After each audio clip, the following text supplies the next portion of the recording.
So there's been a lot of talk about microtransactions going on recently, and opinions of them can vary pretty wildly. Even getting a proper definition of them can be tricky, since the border between microtransactions, DLC, add-ons, and expansions seems to get fuzzier every day. Game companies often mess this up pretty badly, and sometimes intentionally. In this video, I'm just going to quickly lay out my own definitions so that we're all on the same page for any future videos about the subject. So I'm going to start off with microtransactions. To me, microtransactions consist of items that are used by a player character or account, and they bestow some sort of in-game effect.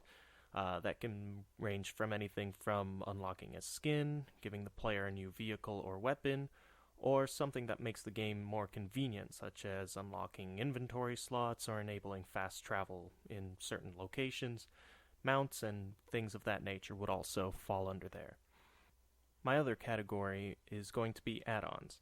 I prefer the word add-on over just the catch-all DLC or expansions. I'll explain why a little bit better in a second. To be considered an add-on, a purchase must permanently enable meaningful content and features that can't be used up. Usually this consists of unlocking a new map, a new quest, or a replayable activity. Add-ons can also include items that would normally fall under microtransaction territory, as long as the items are somehow tied to real content. To illustrate, Skyrim's Dawnguard add-on is a perfect example. It's got new areas, quests, characters, and its own story, with new equipment and abilities to go with it, like crossbows.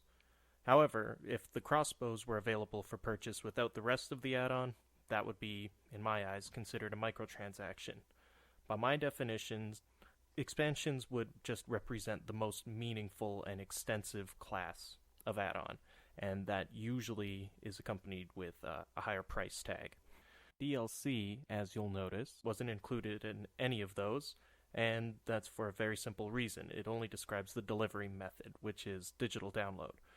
Most add-ons and microtransactions are usually DLC nowadays, but they can also be delivered physically. You can sometimes buy a disc, sometimes it's a miniature figurine like the amiibos, or you could get a thumb drive, for example. So-called on-disc DLC is another big contentious issue, and it really shouldn't be called DLC at all because it's on the disc. But anyway, that's off the point. Those usually just consist of paywalls for content that was already ready at launch and shipped with the retail game.